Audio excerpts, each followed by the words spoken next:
শীতের দিনে খেটে খাওয়া মানুষ যারা ভাটার শ্রমিক তাদেরকে কর্মনাশা একটা দিন উপহার দিয়েছে বিজেপি।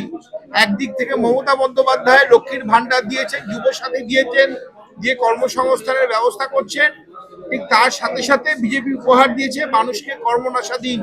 কখনো এসআইআর এর ফর্ম ফিল আপের জন্য, কখনো তাদের ইনিউমারেশন ফর্মের আবার আপলোডের জন্য, কখন বা লজিক্যাল ডিসক্রিপেন্সির নাম করে সারাদিন ধরে বাচ্চা কোলে নিয়ে বয়স্ক বৃদ্ধ হসপিটালের মানুষ রাস্তায় দাঁড়িয়েছে, বিডিও অফিসে দাঁড়িয়েছে। যখন বিজেপি মানুষের কাছে সেই গ্রামে ভোট চাইতে আসবে, মায়েদের তার বুঝে নেওয়ার সময় এসছে, তারই নিদান দেওয়া হয়েছে।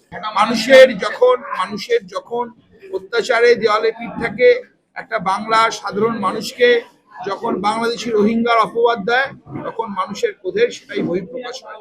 বাংলার মানুষের ক্রোধের বহিঃপ্রকাশ, বাংলার মায়েদের ক্রোধের বহিঃপ্রকাশ।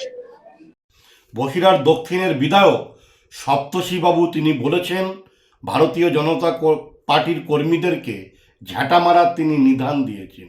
পশ্চিমবাংলায় দলদাস পুলিশ এখন শাসক দলে পরিণত হয়েছে। এই পুলিশের মানুষের প্রতি কোনো আস্থা, ভরসা, বিশ্বাস নেই, আইনের শাসন নেই।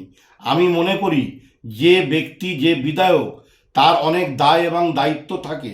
তিনি যেভাবে প্রকাশ্য বিরোধী দলকে হুমকি দিচ্ছেন, ঝাঁটা মারার নিদান দিচ্ছেন, আমি মনে করি এক্ষুনি আইন প্রশাসক এবং পুলিশ এই বিধায়ককে কোমরে দড়ি বেঁধে লকআপে নিয়ে যাওয়া উচিত। কিন্তু এই পুলিশ দলদাসের পুলিশ, এই পুলিশ মমতা বন্দ্যোপাধ্যায়ের পুলিশ, তারা কোনো কিছু করবে না।